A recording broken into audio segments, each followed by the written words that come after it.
Hey, everybody. Welcome to this week's episode of Making Sense of It All. I'm your host, Jesse Stakes. You know, there's not many more days that are more exciting than payday. Am I right?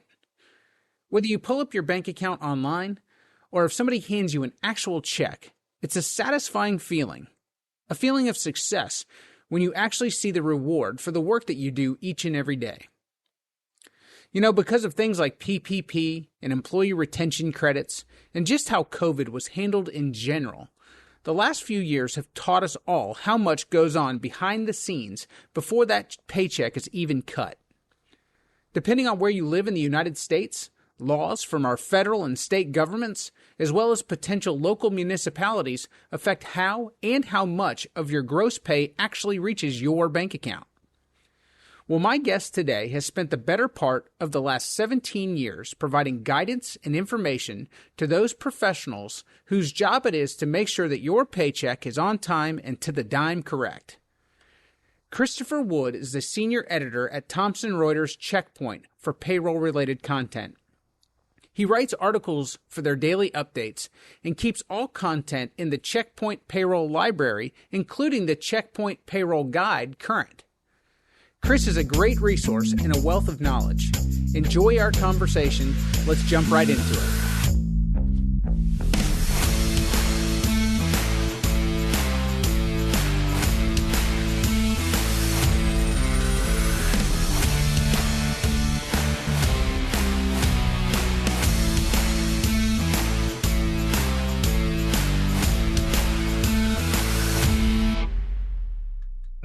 Thomson Reuters Checkpoint is a tax and accounting publication, and it has a wide range of practice areas.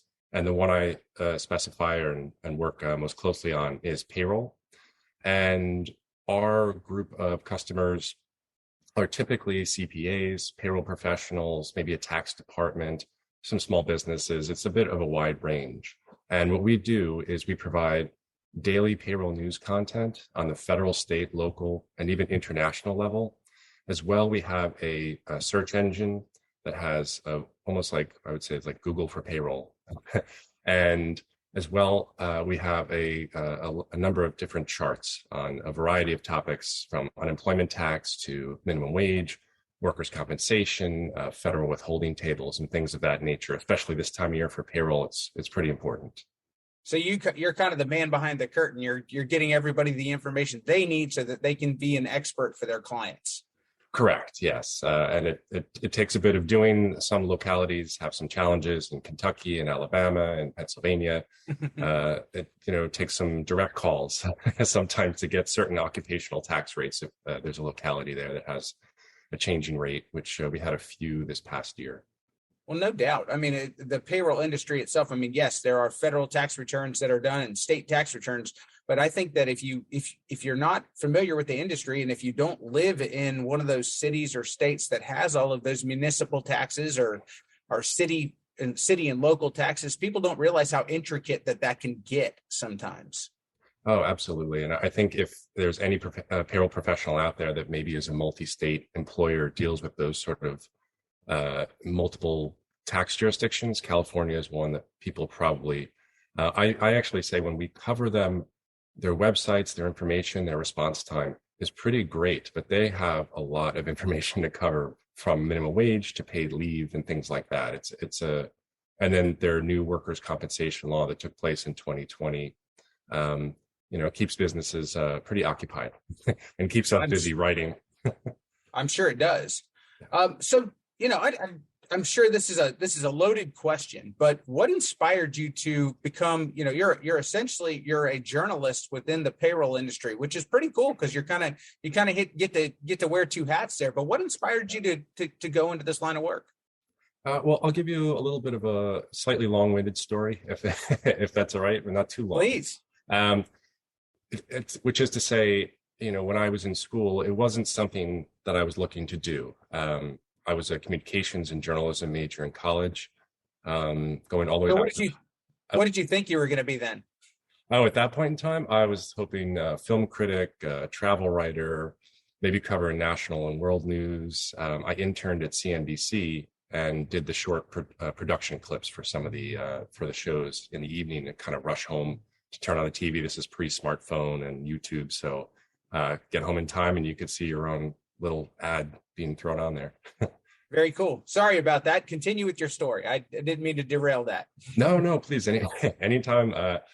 So I was saying it's something that came to me, I suppose, where after college, a lot of people have the same scenario where you have the degree, you did the work, you're ready to start in the industry that you're passionate for, and the job isn't there exactly, but the bills still are and the college loans are. So after doing some freelance writing, local newspapers and things like that, I ended up taking a job for Payne Weber, which is now UBS, and it was in their payroll department in Weehawken, New Jersey. And that's when I actually saw the other side of the paycheck. For me as a kid working at McDonald's, I just want to see the bottom line. What's my net pay? Can I afford those sneakers or whatever the case is for a school kid? But as you get older and start to look into the payroll industry and see the other side, what does FICA mean? Where does it go? Employers pay that too. And as you get down the rabbit hole and you start to see this is a very involved and complicated industry. And I kept plugging away. I ended up working for Ceridian. So payroll kind of happened to me, I suppose, instead of me pursuing it. And I continued to be fascinated by it. And in 2006, company Thomson, before the merger with Thomson Reuters, I interviewed for, and I can remember being very excited and very nervous for it. It was in the city, New York City, and one of my dreams was to work in New York City from a kid growing up in the suburbs in New Jersey. And I was happy to get the offer and haven't looked back since. And I have to say, every year I continue to get more interested and more excited about payroll. And I've been with this company just over 16 years. That's a very, very cool story. And it's kind of like, you went to school to be a communications major and you found an industry that you were passionate about and that you liked. And it's really cool. Not many people get to marry up the things that they really enjoy doing and kind of get the best of both worlds. Yeah, I agree. And as I said, sometimes life happens and you roll with it. And as I said, I said this a little while ago to someone where I'm not sure if you're a movie guy, but there's a movie called Prefontaine, and it came out in I think the early 2000s or late 1990s. And there's a scene where Steve Prefontaine, of course, he's a distance runner. Unfortunately, his life was cut short in a car accident. But there's a scene in the movie where his coach is telling him, "You're better suited for the 3 mile." And Steve is upset because he wants to run the 1 mile. And he says, "Well, nobody cares about the 3 mile." And the coach says back to him, "We'll give him a reason to." And I like that quote, and I try to keep it in my head, particularly when you talk about payroll or taxes, because it can be a dry subject. I don't disagree. I think that, I've said it myself. Payroll isn't the sexiest of things to talk about. But the huge but is it's just like the lights. You pay your electric bill, you expect the lights to work. And you also, same thing with the payroll industry. You pay your employees, and if you're utilizing a payroll service or an accountant, whoever's doing your payroll, you just expect things to be there and to work. But when they don't, it's the most important thing that you'll ever have on your plate, because it affects not only you, it affects your employees, it affects your relationship with the federal and state governments. There's no more emotional topic than payroll services or payroll in general when it's not working correctly. I agree with Jesse. There's a topic I was covering recently for the American Payroll Association, their Paycheck magazine, and it's on earned wage access. And in engaging with some people who have dealt with this from a provider point of view, and also on the other end from someone who's receiving earned wage access, to the point you just made, you see that getting your pay a little earlier, paying that bill that's due, maybe somebody in your family has a job change and you really need that money, it makes a difference. No doubt. Well, and I think that there's, I don't have the stats in front of me right now, but there's so many Americans that are paycheck to paycheck anymore. If there's a hiccup, it's going to cause them a lot of stress and a lot of undue unhappiness in their family life. Yeah, I think I saw a government agency statistic recently where it was more than half of people have reported paycheck to paycheck. And I mean, that can mean different things depending on your paycheck and what your financial situation is. But I think the short of it is, things can be tight. money-wise. And so that paycheck means a lot to you. And for earned wage access on that topic, not having to wait typically every other Friday to have your payday, but if you say this bill is due now, maybe I can get my wages a little bit earlier, and it can really help with that financial stress. And then from the employer point of view, not to go on a tangent, but from an employer point of view, that can help productivity as well, because if you're not stressed about your financial situation, you can be a more productive employee, and then it's kind of a win-win for both parties. No doubt. So behind your name, there's three letters. CPP. What does CPP stand for? Oh, CPP stands for Certified Payroll Professional, and it is something that you attain through the American Payroll Association. So when you're a certified payroll professional versus somebody who's just, out there talking about payroll, what does that designation kind of mean? What should that mean to our audience? I would say if your audience is more familiar with the term CPA, this is similar to that, but specific for the payroll professional industry. And so you take I believe I took it in 2016. I think the exam is about the same length. It's about a 4-hour exam. There's questions from multiple different areas, federal, state, there's not state, there's federal, and other areas that you need to know. Computations, even though we're in a modern age and you have payroll calculators, they still make you run through that just in case, I suppose, if there's a disaster or a situation like that where you need to rely on your learned skills. And one of the things, there's a gentleman, his name is Jim Paley, and he's on the APA board of directors. And I've worked with him at Thomson Reuters for a bit. And in chatting with him about the CPP, he said, this is something where it's becoming more, not to say a requirement, but if you're looking to excel in the payroll field, it's something you're going to want to keep your eye on. And if you have the time and the means, to obtain that and then maintain it, because it's really going to take you places if you're looking to get to payroll specialist, payroll manager, and things of that nature. Well, and I think that anybody who's familiar with payroll services as an industry knows that there has been a lot of technology infused into the industry, and whether it is your major providers within the industry or if it is other software companies, people are diving into the industry, basically selling automation and just a software component, as saying you no longer need a service per se. You just need something resting on in your cloud or on your computer to where you can enter your own payroll and do your own service, essentially. So having that expertise and being able to be more than just a salesperson selling somebody payroll, and actually having that designation and really calling yourself out as an expert in your field, I think it has a tremendous value moving forward. I do. I with you 100%. And to those who have the certification, as I've learned, is there's a recertification. And what you do is you have continuing education credits. They call them RCH credits. I think it's credit hours, recertification credit hours.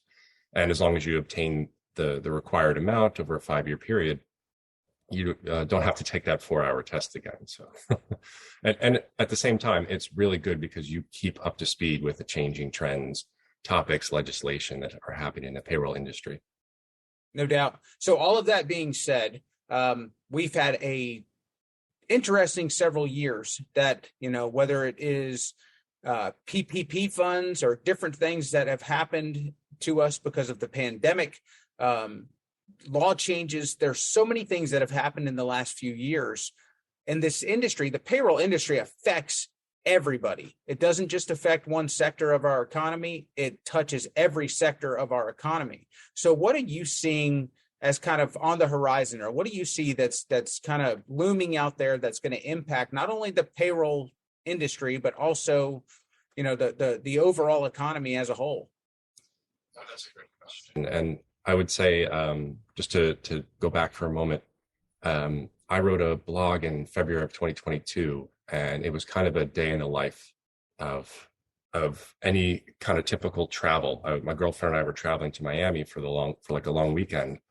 And the article had to do with, okay, so an Uber driver picks you up, let's say, Well, depending on what state you're in, that could be a worker, an employee, I should say, or maybe an independent contractor. You get to the airport, there's something involved payroll there. You land, you check in the hotel, there's service industry and minimum wage. So even in any individual's life, from where you go to point, there's something to do with payroll. And so your question had to do with what do you think is happening in 2023? We talked about it a little bit before, and I think I'm going to see this happen a bit more this year, which is earned wage access, offering more enhanced and expanded benefits that include financial well-being. As I said, that's something which can be a win-win for both employer and employee. During, as you were saying, some challenging times for COVID-19, this phenomenon occurred called the Great Resignation, where you had a large amount of people who were, for multiple different reasons, but a lot having to do with the pandemic, leaving their job. And now you have employers, how can we entice them with different benefit packages? And that also leans into employee retention and employee recruiting. And how can you do that on a level that isn't too costly, especially since, there's a little bit of a buzz of a possible recession this year. We'll see what happens in 2023. So employers may be a little bit more cautious about hiring, but they may have open roles and they have work that needs to be done. So I would say focusing on those areas, employee retention, employee recruitment, enhanced benefits selection, earned wage access, and things like that. I think you're going to see that a bit more in 2023. Very good. I think you're right. I think that it's just like anything else. I think that there's, we can see things coming. We don't know exactly how they're going to look, but we definitely can see, what direction things are headed. I think inflation has played a huge part in making faster access to your pay a necessary benefit. I think people don't talk about it all the time, but there's a tremendous amount of Americans that live paycheck to paycheck. And if you're waiting for your paycheck, or if things aren't right, or if things aren't timely, then it can impact the way your household runs on a weekly basis. And that's a whole different topic and a whole nother podcast probably. But nonetheless, it's where we're at. And so it's one of those things to where we probably, in the short term, I think that the industry needs to react to it, and they need to make sure that people are okay. Long term, it probably needs to be a little deeper solution. Yeah, I think you're right. I think payroll and payroll departments, payroll professionals are being called on to have more of a broad range. You think maybe 20 years ago when I worked at Ceridian in the early 2000s, you're processing payroll, and it's a certainly challenging job. And as you said, now I think there's more creative solutions and more payrolls being more involved in an actual business itself, and felt that way because after all, it is about, I would say, between that and benefits, maybe you want to combine both into human resources, but it's a business's biggest expense, labor costs. No doubt. Well, and it's payroll services touches everything, or excuse me, payroll, I guess you should say in general. I mean, it's people always talk about it as a hub and spoke system, but it's so true. I mean, you think about what payroll touches for a business. It touches your employees, it touches your taxes, it touches your health benefits, it touches any other cafeteria plan that you offer. It's such a whole, it touches your business in such a holistic way. Again, it's important. It's something that people should have their arms wrapped around, and they should know what's going on. It shouldn't just be something to where they hire somebody, say it's taken care of, and move it off to the side. You touched on something right there that I'd love to dive into a little harder. Payroll services have been around now since the 1970s, as far as your ADPs and your paychecks of the world. But it looks very different in 2023 than it did in the 1970s and the 1980s. What do you see as far as additional services, as far as things that you're going to see some of those companies maybe get into a little bit more? Do you see them kind of broadening as far as I guess going more horizontal than vertical as far as how they're going to grow their companies here in the future? As I suggested before, earned wage access, those companies are popping up, service providers. And I would also say having or getting a whole not just payroll, but I think it's the HRIS, an information system for human resources, and automating as much as you can. You can save costs on paper, printing. As you said, we're just starting 2023. Most things can be automated, as well as cloud services, I think, are good to hop on, with a small caveat to just let employers know you grab a third-party provider on any level. And in most cases, there are some exceptions, but a lot of times you're still on the hook. So if your service provider misses a tax payment for whatever reason, or something happens and you're not keeping an eye on it, you can still be held accountable. So while service providers are very important, it's also important for a company to remember and to keep an eye on these different moves and deposits and returns that are filed, because if something's missed, usually it's on the employer still, unfortunately.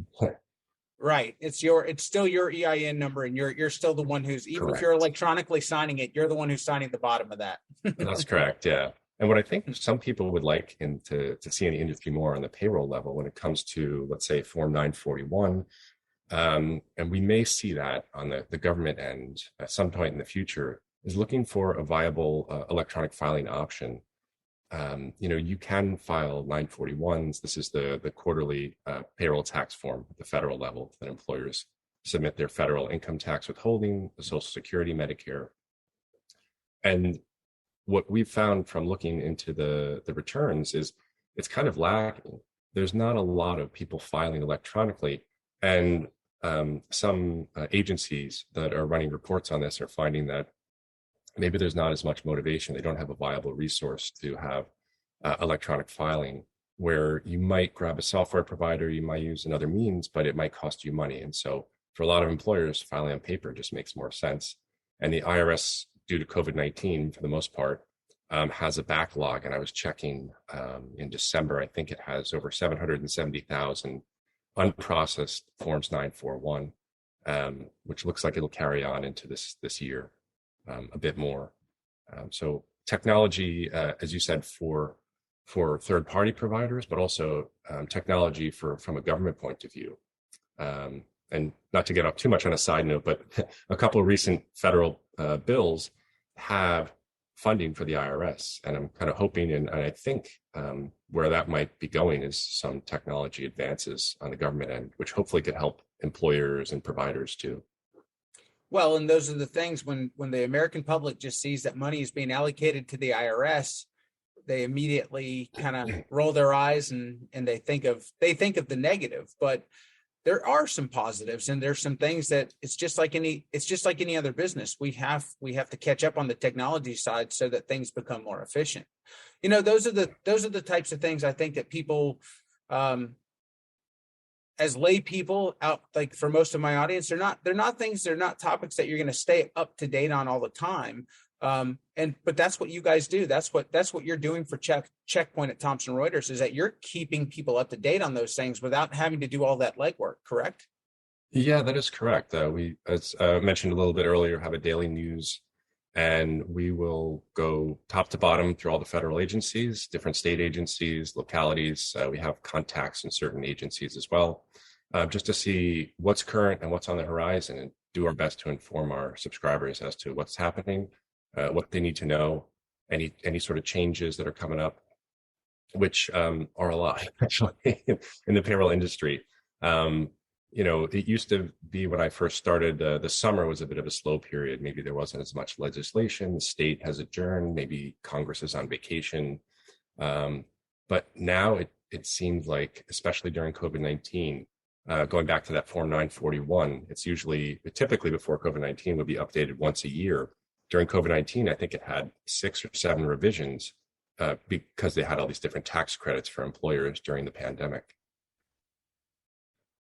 So, audience-wise, for you, I'm obviously your CPAs are a big subscriber to your services, but who else are your main audience members that subscribe to your content and look to get information from you on a regular basis? Yeah, other subscribers would be, it could be a range of different types of businesses. We have from larger multi-state employers to small employers that might have just a handful of employees, but they're just looking to make sure that they, I think there was a Seinfeld bit from a long time ago where he was talking about Monopoly, and he said he's comparing lawyers and Monopoly, and he said that they're the ones that just read the inside of the box. They're the ones who read the instructions. They know what's going on. That's the time they took. The rest of us are just moving a little hat around the board, trying the best we can to collect $200. And I think to that point, like that's what we're trying to do, is to get all that information, present it in a way that isn't overwhelming, use different tools like charts and different ways to break down that information. And so what we're aiming to do is have as broad an audience as possible. There isn't someone that we don't want to talk to about payroll, that we don't want to engage with, and hopefully that we think can benefit from our services. Another way I'd phrase it is, it could be like insurance. It's something that, even if you have a third-party provider, you could say, well, okay, they have most things covered. But if you have this additional service, when you do need it, when you have those moments, there's a hurricane, there's a snowstorm, and you wonder, okay, is the IRS giving us a little leeway, and how does that work? You can come to our service and we'll walk you through it. We have that sort of information laid out. Or a big piece of legislation like this Consolidated Appropriations Act toward the end of last year. It's kind of funny to say that into 2023. But to have that come out, and then it's a 4,000 plus page bill, and there are payroll items in it, there are retirement changes in it, and we will sift through it, find out what's important, and then we'll present that. Excellent. Chris, I've really enjoyed having you on the show. If people are interested, if they'd like to subscribe, if they'd like to get connected with you, how can they find you? Oh, sure. Well, there's a couple ways you can do it. If you seek me out on LinkedIn, you can just look for Christopher Wood and Thomson Reuters Senior Editor. That'll come up pretty quickly. I also have contributed to a blog. It's the Thomson Reuters Tax Blog. If you just search for that, you'll see some of the content myself and some coworkers put out, and that's outward facing, so it's free. And then regarding Checkpoint itself, if you were to search Thomson Reuters Checkpoint, just a simple Google search, maybe add the word Edge. So we have two different Checkpoint products. Edge is one that has artificial intelligence enhanced search engine, and some other kind of good bells and whistles and tools that we think can help tax professionals and accounting persons. So if you just search that, you'll come to our product, and we'd love to hear from you. And we honestly like hearing from customers, and we make several changes on their recommendations, because they're the ones kind of, as I said, a fair amount are CPAs. They're the ones on the front lines. They're the ones hearing from their clients, small employers, and all their problems and issues. And so we value that feedback, and we try to we try to add content that's going to benefit. Great. I feel like we just scratched the surface today, and I think that there's so much more that we can talk about. I'd love to have you on the show again, and thank you so much for joining us. Thank you, Jesse. My pleasure. I'd love to come on and chat again. Well, as you guys just heard, the landscape of payroll taxes and how accounting laws affect us as citizens is changing all the time. I hope to be able to grab Chris occasionally and have him jump back on the show and share big updates and changes when they happen. That's going to wrap us up today. I hope you guys enjoyed the conversation with Chris as much as I did. I'll catch you guys next time.